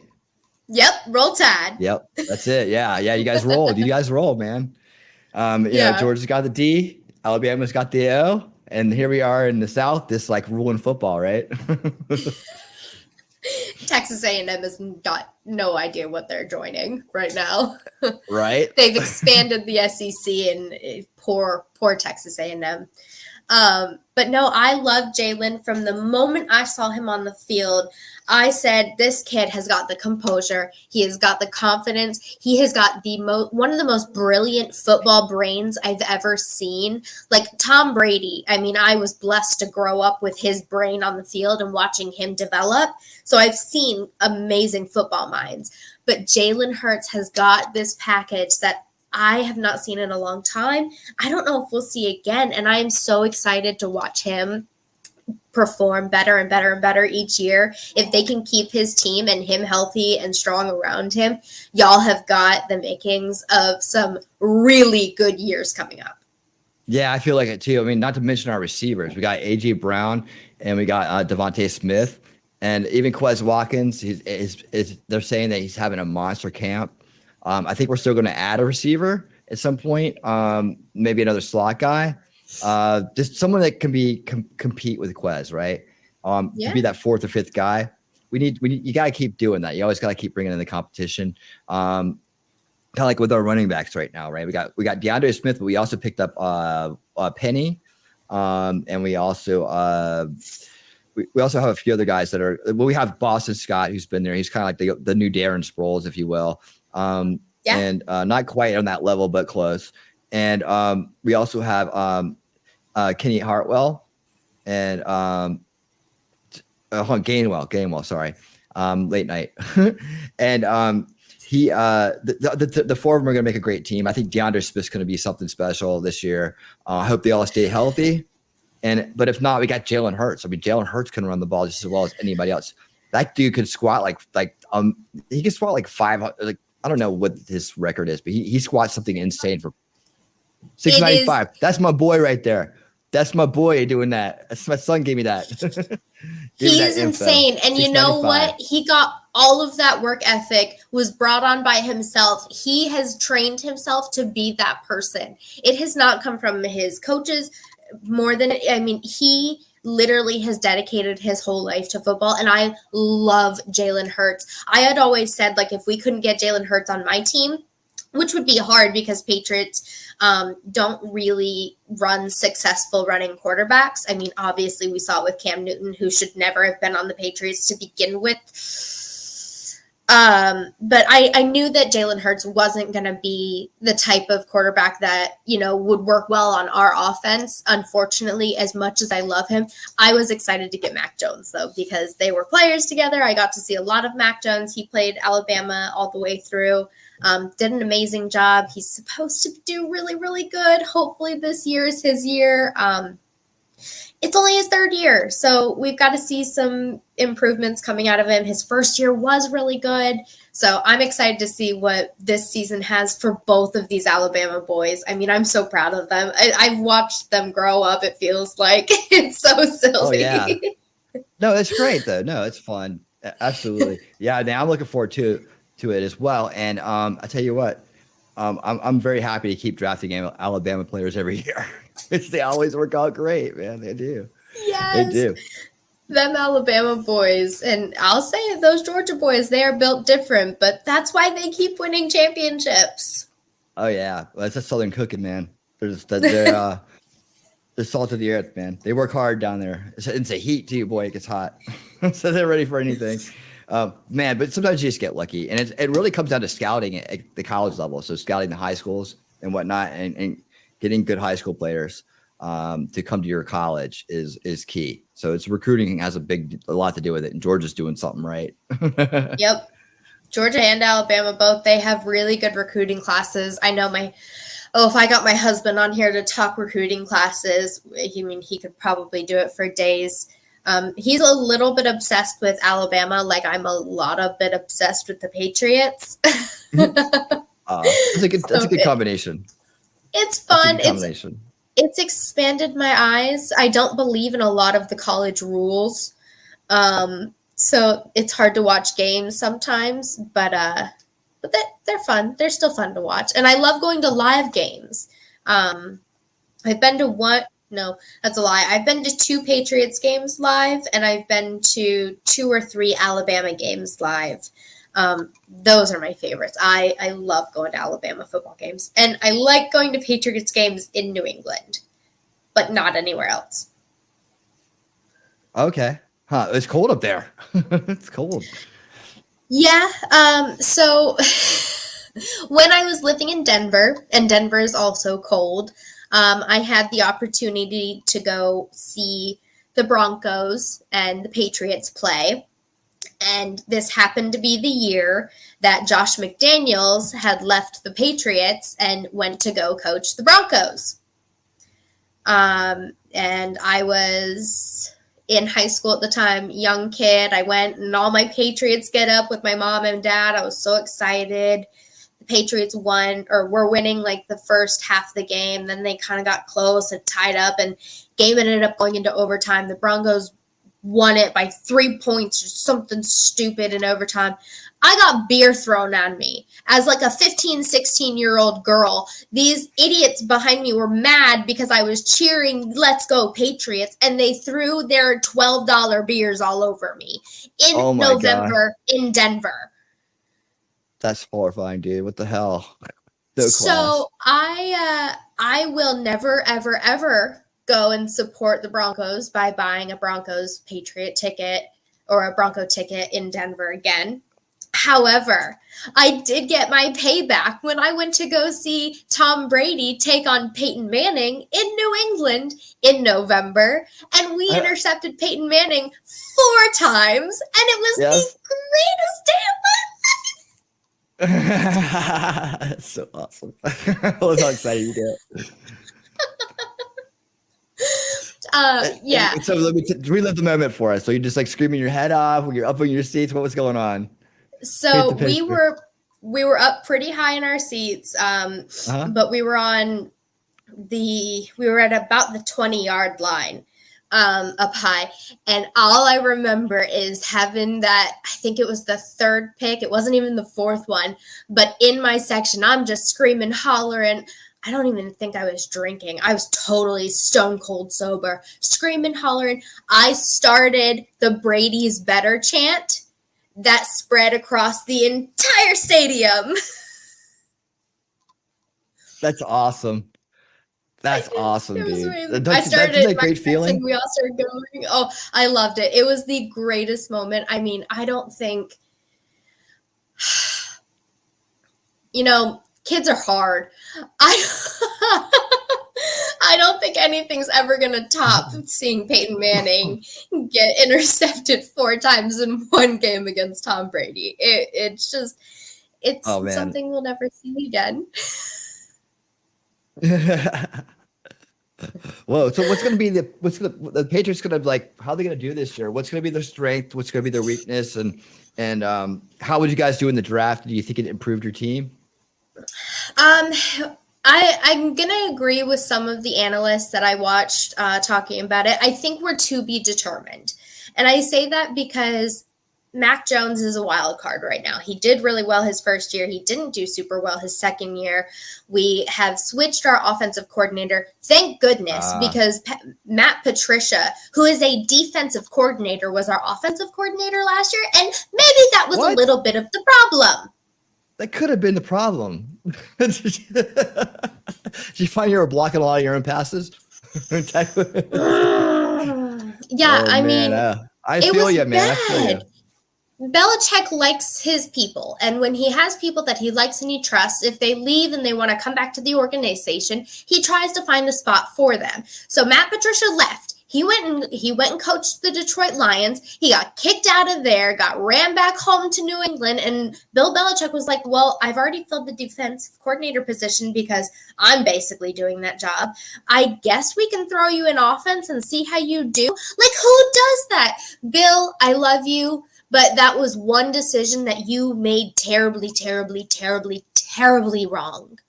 If I could take back one of his decisions, it would be to let Matt Patricia stay wherever he needed to be and not come back to the organization. Luckily, this year we have Bill O'Brien back.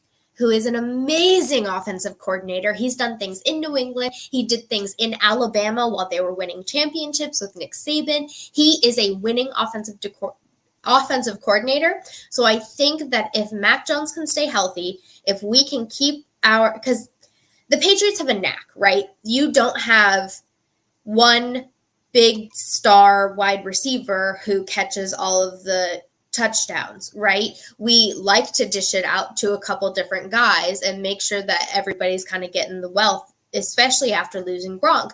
Gronk was one of our big dudes who was able to get that ball whenever he wanted to and get it into the end zone. Losing him, we had to fill that in with like Hunter Henry. I'm escaping the other one that we have. They just weren't very impactful last year. But again, I think that's all because we had a defensive coordinator acting as our offensive coordinator. And hopefully with Bill O'Brien coming in, we see a big shift. We see our offensive actually, get into a position where they can win more games. I think they went, did the Patriots go roughly 500 last year? I think, if I'm not mistaken, I think we'll see a couple more wins. I don't think we'll make it to the playoffs. But here's the one thing I'll say. I just want to beat the darn snot out of Aaron Rodgers and the Jets. I want to do it. I want to beat them both times, and without a point left on the field, I want them gone. Really? Yes. Do it. Oh man, that's hilarious. So hey, are you going to be I just thought about this. Are you going to be a paralegal or are you going to be a lawyer? What are you going to do? So I forgot to ask you new earlier. job. No, you're good. I'm starting as a legal assistant, which is a little bit under paralegal. I'm familiar with that. I'm hoping to, because I'll be finishing my bachelor's degree, and then I'll probably get my paralegal certificate following that so that I can eventually move up. I don't think I ever want to be a lawyer. I'm not cut out for all of that. The paralegals are the magic. They are the magic. I mean, they do a lot of good stuff, and you get to be level-headed. And yeah, I like the paralegals are cool, man. They're really cool. And they don't have to go full-blown lawyer, but they're just as smart as lawyers. They have just as much access as lawyers do. In fact, hell, they do a lot of the work. So, I mean, you're going to be a genius at law just as much as if you were a lawyer. And hey, and the way the world's working these days, you never know what might come of that. Like actually, with the I do a show with a very, very, very smart man named Space Power Monkey, also known as Mike, and he is a 10-year plus AI professional, and we do a show called Tech Reality Tuesdays that is about generally just about AI and about the oncoming change in the world that's going to happen with AI. And we're very much positive about it because we're both IT professionals. Like I've been in the information technologies sphere for 30 years. So we've seen a lot go on at time, and we're both very excited about it. And we're both ahead of the curve on it. So we're trying to encourage everyday people that we know to kind of go ahead, get into the adoption mode with this because it's coming. So we're kind of pointing out the highlights of what's going to come, the good things that are going to come out of it. And we also address a lot of the fears that are out there because a lot of them are irrational. Some of them have a base, but and then there's just people that poo-poo on everything because they just don't understand it. They're not smart enough to get it, or they don't listen to people that were trying to explain it to them, right? So there's that, right? But there's a lot of opportunity for someone like you and someone maybe your husband as well to start your own business now. You literally are going to have your own leverage, which means that you have your own employees working for you for basically nothing because it's AI, right? And our show tomorrow is going to focus on that, the changing scope of the American corporation, the transformation that's going to happen in corporate America, where it used to take 10,000 people to make $1 billion company happen. Now it's really going to take about 3. So what does that tell you? The early adopters and the people who get their head on straight about it now can actually start using their creativity. I can tell you're a very creative person and you're a very smart person. Thank you. You absolutely are. And, could get ahead and start doing something with that stuff. And I think that, AI lawyer is going to be a real thing. But there's still going to be a need for someone to do the research, Mm-hmm. individual research, the drill down research that takes a personal connection. So imagine if you had some kind of like business in the future where you had this AI law source, right? That is the go-to for AI law, right? It just knows everything that's going on and knows all the cases, and you can just resource that to make you do a better job. At the same time, adding that paralegal touch that needs that human connection. I mean, there's a lot of possibilities out there for legal consulting even. And, gung ho people are going to get in early and adopt it and do something with it. And the rest are going to sit by and watch and wonder why everybody else is doing so well. It's like, as long as you're not the lawyers, as long as you're not the lawyers who use ChatGPT to write legal, court filings and that source to not real things. Yeah, that's someone who just that doesn't really understand the AI part, which I don't think a lot of lawyers will. No. But there's actually an AI lawyer out, like an AI that specifically learns law out there. So if they had gone to that one, they would have been safe, but they didn't know where that one was because they thought, there's a lot of people out there that think ChatGPT is like the monster that's going to take over the world. It's a language model. It does language. All right. It helps translate for you. It's a translator basically. And so you can speak natural language into systems, right? It is really good at taking lengthy things and compacting it down into a more succinct form. Absolutely. Mm-hmm. Well, and it's also it's good at making professionals speak, but you don't want to ever.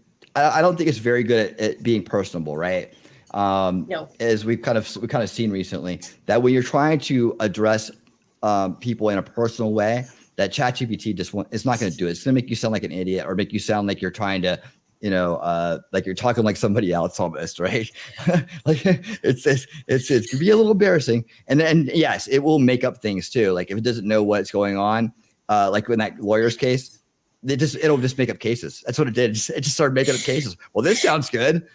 That is my favorite. I mean, and the judge on that, who was going back and forth with the lawyers, like, did you really use this? Did you really? Is this really what you want to confess to right now? Because this is bad, bro.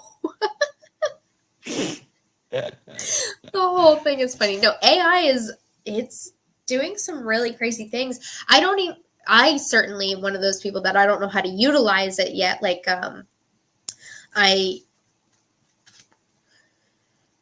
I have used some of the AI like image creations to try to create some pictures. Like the sunflower background that I have for my intro is an AI generated image. But I don't know. Out there trying. Yeah. Yeah. I there's so much more to it though. And lawyers, particularly out of a lot of professions who are bad at growing with technology, lawyers are exceptionally bad at growing with technology. I don't know why, but all of them would rather be on their 1987 Windows, basic model than anything that there is today. Mm-hmm. Yeah, definitely. So stop by, man. If you ever want any help or advice, you're in my Discord. Thank you for being there. Thank you for being part of the winner circle. Yes. And Space Power Monkey's there. I'm there. If you ever have any questions or want any help or want us to help you set something up or anything, just stop by and ask, or then come to the show and ask. We're going to be on tonight at 10 p.m. Oh no, I'm sorry, tomorrow at 10 p.m. I'm not used to being on Mondays. It's like it's throwing me all off, but I like it. Sorry. I like it. No. So you're doing a 4th of July special? I love being on your show, huh? Are you doing a 4th of July special? I guess we are. Very nice. We were both sick last week at the same time, so it's like we just didn't do a show last week, but yeah, we got to do one this week. And it's gonna be I think it's gonna be eye-opening and pretty good. But we can get back to football now if you want. My nice little sidetrack there. You just never know where it's okay. Gonna go. Okay. You're fine. I appreciate it because I love, I'm a tangent person. I will try telling a story and probably end up on about 3 different tangents along the way before I eventually get to the end. That's me. But that's how conversations are supposed to work. I feel like if it was all just like da da da da da da, yeah, or that is where you lose a lot of personality. And then silence. Right. No, totally. Right. I know. So you were asking about the Patriots, what you think, how they're going to do this, or what I think how they're going to do this year. I think that the one thing that they do need to look at is the potential of getting somebody else on the team. They've got a little bit of cap space left. Have you heard the rumors circulating about Hopkins and Cook? DeAndre Hopkins and Dalvin Cook? I have. And actually, well, I heard Hopkins has been actually been circling in our sphere as well. And they you know, I don't think it's going to come to the Eagles. I think you guys got a better shot. Like, you know, okay. I think that, yeah, I definitely do. I don't think it's going to come to the Eagles. I think Quez is doing fine enough, and he is a little bit older, and he has had some injury issues. So, yeah, that's that. And so good luck with that. I think we're going to focus on a safety right now. We're going to focus on a safety. Sorry if I walked away from my mic there. We're going to focus on a safety and all that. So, yeah. So I want to talk to my friend Swab Bob. He seems to think I don't have long hair. I've seen your picture. You don't have any hair. You look like some kind of like old troll. I don't know what you're doing, but yeah, I don't. I guess he's been drinking out of the poison well or something. No. I have very long hair, by the way. It's like down the middle of my back right now. Oh my gosh, you beat me. Yeah, mine ends. But I have a 3-year-old who likes to pull on things, so we keep the hair short and earrings off. Yeah, but no, I was reading because some people are saying that there's a possibility that both DeAndre Hopkins and Dalvin Cook end up at the Patriots. And if that is a possibility, it's only because we're nearing the end of the offseason. A lot of teams don't have a lot of money left in their cap space to spend. The Patriots do. So it'll be interesting to see if they can get one or both of those players and if they have an actual impact on the team, because a lot of the times I see like when your contracts where they come in, huh? No, I'm talking to Sean. He's pretending he's crying now. He's been trying to troll me the entire time. It's so funny. Oh. Okay, go ahead. I know. It's kind of rude to come to someone's early on stream and try to do that, but that's all right. That's all right. I don't care. He's fun. I wasn't even looking at the comments. I was just talking. I just noticed. I hadn't been looking at him either, and I just started scrolling back. I was like, what? Okay.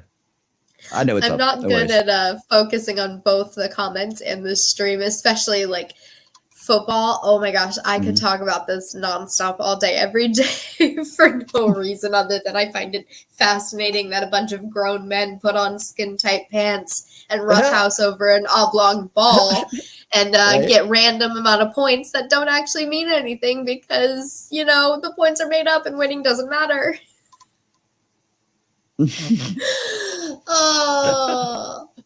Because in reality, like, I know that these football players get paid a lot of money. They're putting a lot of, you know, pain and effort into their bodies. They're breaking things. Gronk is amazing. I love Gronk. I have a Gronk signed jersey that is kept safe away because I am afraid of taking it out of my safe.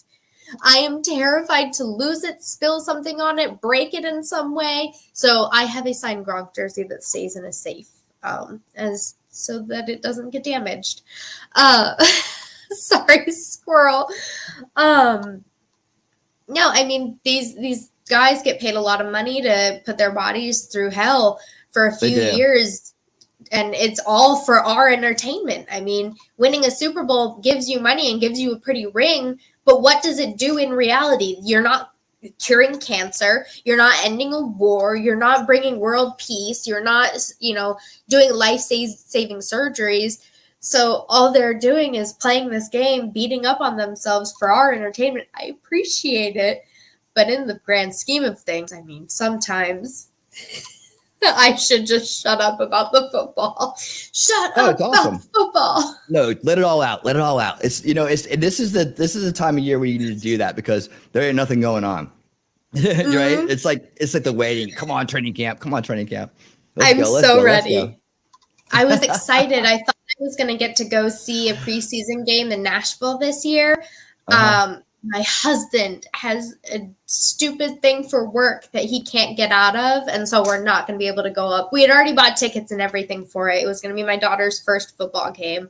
I was so excited, but we're not going to be able to go, and now I'm really sad about it. I'm Um, sorry. I'm sorry. I really want to go up to Philly this year and take my boy up there and see a game. So we're going to try to figure out when to get to. I owe him a trip to Philly anyways. So that's we're going to try to figure that awesome. out. Yeah. Yeah. We already got our whole thing mapped out. We're going to go to Gina's and go down to Pat's and get cheesesteaks, they're like a couple blocks apart. And then we're going to go catch a couple other places too.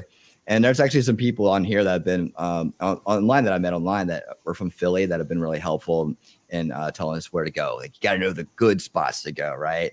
There's these little Right. hidden gems there that only the locals know about. Yeah, don't go to wherever Ricada went. He had a horrible experience trying to get a chili cheesesteak. Oh, did he? Did he? Yes, Oh, you'll have to listen. He was talking about it. He was in well, that's line probably for because like I didn't 3 understand him. hours. Yeah, I guess the ordering got mixed up because he was supposed to order somewhere else, stood in line for like hours and hours on end, waited, got up to the front, was like, "Where's my stuff?" Didn't have it. I mean, he had a horrible day trying to get a Philly cheesesteak. So definitely talk to the locals. Get the inside news. Yeah, no doubt. There's some really cool people that live there too, that I've met through being on YouTube. Yeah, like I said, my best friend, she's an Eagles fan, and she's starting to become a football fan because she wasn't before, but she chose the Eagles because that's where she's from. She lived in Philly for a while. Wow. So What a great time to become an Eagles fan. I mean, you couldn't have picked a better yes, time. she Parents would be did. like, what do we do? And then get this year she started watching basketball. She lives in Denver, so she's been watching the Nuggets, who just won the championship. Uh-huh. So I'm like, girl, can you watch the Patriots next season for me? Give them a leg up with some of your like voodoo magic good luck spell that you're doing on these teams, because that's so funny. How much have you been paying attention to the off season news? Because I know that some antics have gone down, some things have come out about some players. Suspensions are happening, arrests are happening. What's going on? Not too much. I know that a cowboy got in trouble. I usually hear about what cowboys do wrong during the off season. Yep. Yeah. Yeah, So I know that's about that. it. I mean, yeah, that's about it. Well, I know that there's 4 current suspensions for gambling within the league. 2 Indianapolis Colts players are suspended at least the entirety of the 2023 season for betting on football games. A free agent was betting on a football game. He's suspended indefinitely. And then a Tennessee Titan player, I was just listening to it this morning. He wasn't betting on football, but he was gambling inside of a football facility. So now he's been suspended for like 6 games because gambling is just a big no-no. So it's 4 suspensions in the last week on gambling alone. And I think Calvin Ridley, didn't he get suspended for gambling to begin with? Isn't that why he's not playing? Yeah, I think so. Like, wow. You think it's just, I mean, do you guys not have enough money? Right. Jesus. What are you doing? Uh-huh. I was like, dude, you have enough money, right? Oh, shit. No, apparently they have gambling debts they need to pay off. I guess, man. I mean, come on, ask your friend for a loan or something. Don't get back into that stuff. Oh, man. All right, winning. I think that was a lot of my topics that we've covered. Did you have anything specific you wanted to bring up too? Well, I just wanted to, say wish you good luck and, some words and, whatever you wanted to ask me about YouTubing and, be available for that. Only thing I can tell you is like, do you, okay? Do what you do, and don't get caught up in any kind of like backstage activities. Let me just put it that way. There's a lot of things that go on that were surprising to me. One, protect your identity, protect who you are. Use the protection that you need to do that, because there tends to be a lot of nefarious people kind of crawling around YouTube, and they like to wear masks, and then they rip them off, and they'll try to come after your channel and do kind of really stupid things instead of just minding their own business. The other thing is, make sure you take care of your channel from an administrative point of view, and make sure that you set up in your filters to filter out kind of any kind of spam bots or anything like that. I usually go into subscriber mode just to avoid that. But there's also some tricks you can use, like in your filters, like putting on like _XXX, so the porn bots don't come rolling in and start spamming porn links all over the place. And I need to figure out how to do that in my YouTube. Squad Bob, hey buddy, isn't he cute? Yes. Oh, I love Squab. It's adorable. So he's adorable. I just wanted to make sure he knows I love him too. Anyways, that, and just honestly, there's a lot of you're a mom, you got a husband, you got a real life, So I think that a lot of the pitfalls you've already got covered just because of the fact that you're a solid person. And so hopefully you avoid a lot of that. For me, family is always first. I always put my family first, my son first. And that's, I'd walk away from this in a second for him. So, and he knows that. And I've told him anytime, anytime. Family always number one. And I love the fact that you're married. How did you meet your husband? Did you meet him in college? Or did you know him before? Or what? So I actually met him out in Colorado. We met in a bar. But he was out doing the Air Force thing in Colorado where he was stationed at. I was living there at the time, just doing miss. my. I dropped just my wanted pen. to go next.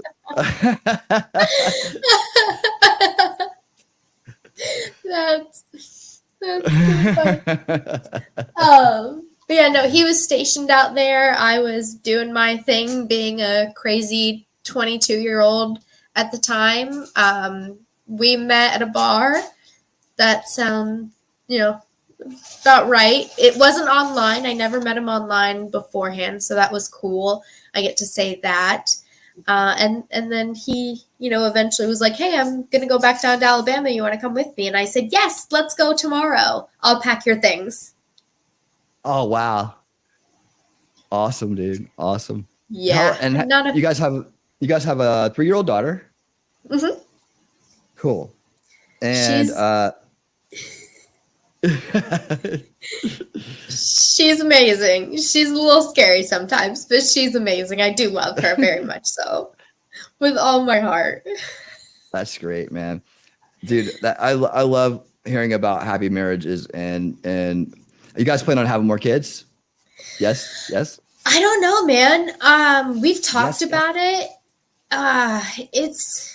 It's like, kids are really expensive. We already have the one. Do we really want to get and she's at that point where she's starting to transition out of her pull-up. So do we really want to go back into the diaper days? Do we want to have bottles back in the house? I feel like I've just gotten my house kind of back to normal from having all of the baby stuff everywhere. So we've talked about it. I don't know. It would be in the future for sure. That way in the future. Well, you guys are really young, but the thing is, I think about growing up only child in this world, and then, if you're on your own one day, you don't have the Christmases, you don't have the holidays, you don't have the support. If something happens to mom and dad, you're kind of just out there by yourself. But there's brother and sister out there. And not to say that always works out. Like, there's sometimes the brothers and sisters just don't get along. I understand that, right? But family is the most important thing. It's like the root of our freedom in this country. The family unit is so important. And this, I know the world wants us to tell us not to do the things that, not to have kids and not to and to put things like that, those kind of things first. But with a little bit further down the road where I'm at right now, I realized that how important family is and what it means. And children are the future. And yes, it's going to take a lot of work and a lot of responsibility. And really today you have to even add in, potentially homeschooling them, depending on how bad the school is that's there. I mean, you're going to end up with a lot more problems. And until we fix that problem, which we're working on, we're trying to do it. I think people are almost at the point where they're really ready to do something about this issue, which we'll save for another time. But there's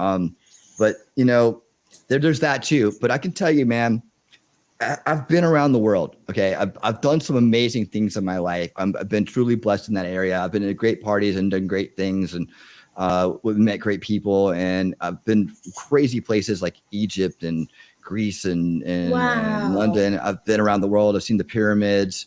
I mean, and I give it all up. I give it all up for my family. I give it all up I give it all up for another kid, actually. I mean, it's like, I would never give up anything that I've done to get to this point, because that means I wouldn't have who I have right here, and who's the light of my life. But I honestly, nothing compares to the joy I've had as being a parent and being with my son, seeing that magic of being innocent and how their eyes light up when they see something new and they're so excited about life. To feel that again and to see it through their eyes, it's just nothing like it. Those are the most joyous, happiest memories I ever have, is just watching him. Remember the first time he said, Dad, Dad. Remember the first time he said, I love you, Daddy, as I was putting him to bed. I mean, I just thinking about it, like, makes me kind of well up a little bit, because it really is, like, it's really special. And I never thought that something could be so special. Like, I never thought something can matter so much. And I really know what purpose is, and I really know what love is through this experience of being a father. And I just really encourage people that kids are the biggest blessing and the most fun you'll ever have in your life is being a parent. If you embrace it and you see it for what it is, and take it on full on, you'll never, nothing will never be as joyous or as fun, at least that's my opinion. That's my experience with it. Definitely. No, I'm actually glad that you brought up the whole single child versus like having siblings too, because that's how my husband and I are. My husband was an only child. He, grew up with his cousins and stuff. They have a huge family down here. But I have two younger siblings. So I was the oldest. I was put into that position where I kind of had to do a lot of the raising of my younger siblings, because I was 7 and 8 years older than them. So I was old enough to change their diapers when they were doing things, or when they needed to, or start babysitting them at a very young age. And so I have these feelings of like, well, I don't want to put all of that responsibility on my kid, that she will feel like she has to be an extra parent to any younger child or younger sibling that she might have. And my husband's like, oh my God, she needs a friend so bad. She's going to start imagining things. She's going to start talking to the dogs outside. She's going to build like little 8-foot holes in the ground just to be by herself. We need to get her a sibling.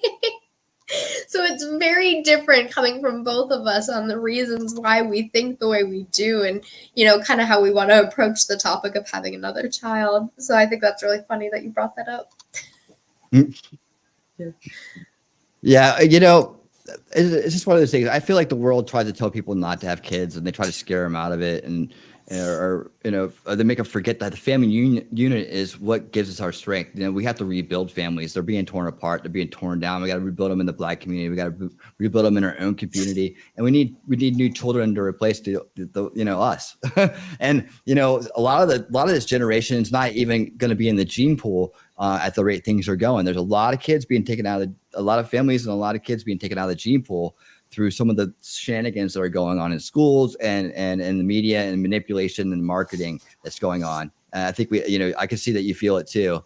And that's a lot of people. And then what do they replace with? The more people that want more of the same of that, And Right. so, on my show, Unveiling Reality, the first veil, we talk about, corrupt the youth and control the future. And it's always generational warfare. And we also talk about Parents United, like how the parents need, like you and me, need to come together for under one cause, and that's to protect children from harm, both physically and mentally. Like that is our role as parents, and we are the largest lobby in the world when we are together. When we are together, there's no more powerful force than the parents, right? And it doesn't matter whether you're on the left or the right, or whether you like the person next to you or not. If you're all fighting for the same cause, which is children, which we should be as parents, together, no one can stop us. We're a very powerful. We're the most powerful thing on the planet. So. In this day and age, let's band together. And you know what? You're so smart, and you're so, you're so driven, and I'm sure your husband is exactly the same way.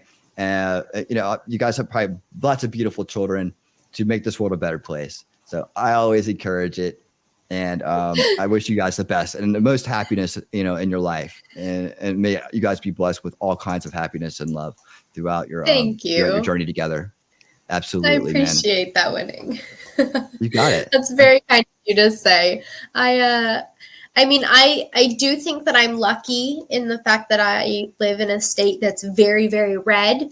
There is no question about what's being taught in the schools here. That hasn't it hasn't seeped in quite yet. And I think it'd be hard for it to get into the school system down here, especially in the small community that we live in. But the other thing is that Alabama has very rough schools. I think they rank 45 out of 50 in the schools for the United States. So do you send your kid to a school who ranks really low but doesn't teach indoctrination? Or do you keep your kid home and teach them yourself? And obviously, I have a lot of thoughts, and it's going to be a big thing that we have to consider once she starts coming into her school age years, because right now she's just in daycare, and it's good for her socialization, and it's good for my mental health to be able to have time to do my schooling thing. And of course, I'm going to be starting work here soon too, so both my husband and I will be working, and we won't have that, we will be able to watch the kid. So she's in daycare now, but we will have to consider, what's the future like for her schooling, and will we be able to put her into a public school here in Alabama? Well, we've been doing online school for like 2 years now, and actually really 4 years if you consider the 2 years with the and his other school. Which turned out to be trashed. Even the private schools are kind of corrupted in a sense. So the online school is great. He's been learning phenomenally with it. I'm so impressed by it. Like, people say the kids can't learn. This generation can learn with the computer, and he's like learning higher level math than I was learning at his age, and actually doing amazingly well at it. Sometimes it's tough. He's just like any other kid. School's a bummer, and rather be doing something else, right? But dude, he I see him come through and learn this stuff, and he remembers it.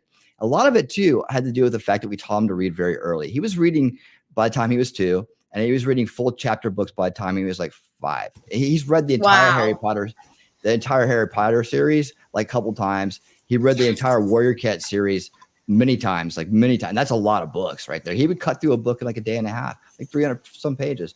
Nice.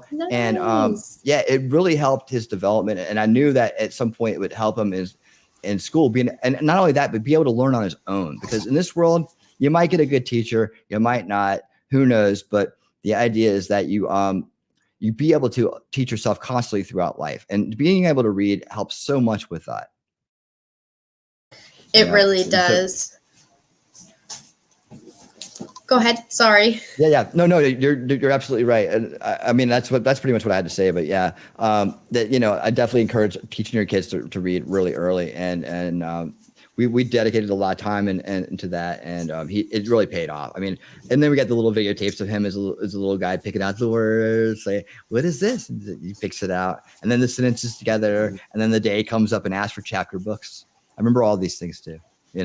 That's awesome. Yeah, we spend a lot of time reading to our kid. I mean, it's been an integral part of our day-to-day lives ever since she was born, was to make sure she had a lot of books being read to her so that she would hear them and she would know that it's good to have that as a part of normal every day. So I appreciate that your kid is so smart and can read very well at such a young age. That's very impressive. And I love that you let him read the Harry Potter books, because those are my favorite. I'm a huge Harry Potter nerd. You probably can't see it, but I have a little Harry Potter up at the top of my thing there. He's normally down in this bottom square, but I huge Harry Potter nerd, so I love that. That's awesome.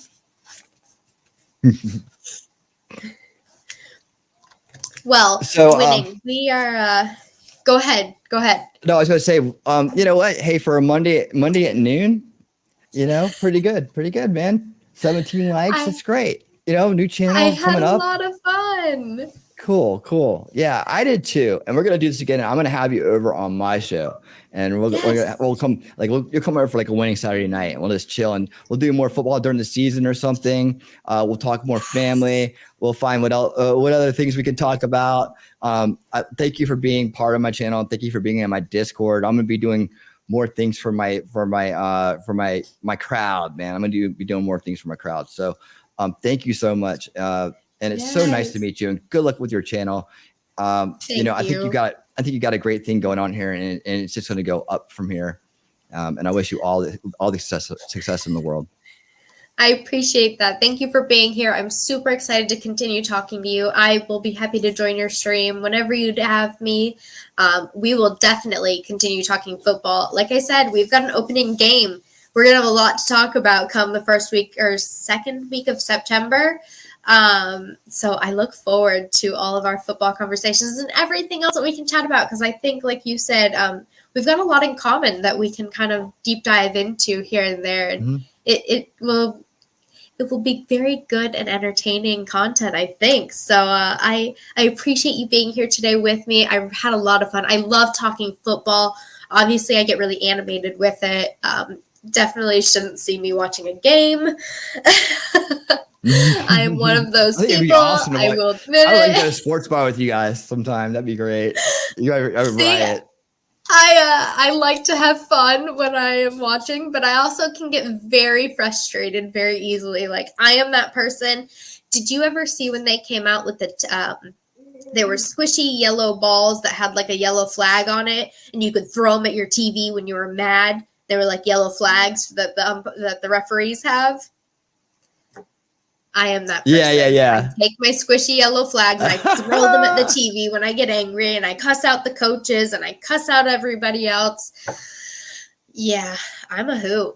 I'm a hoot when watching football, but it probably would not be good for YouTube. I don't know. I've seen it all, man. No worries. Well, thank you. Let's say goodbye to the crowd, man. We'll hang out backstage for a bit. Yes. All right. Thanks, chat, for being here. I appreciate it. I'm glad everybody came through and said hi. Remember to hit the subscribe if you haven't, and I will be posting my next video here shortly. Hopefully I'll have a day and time to give to you soon.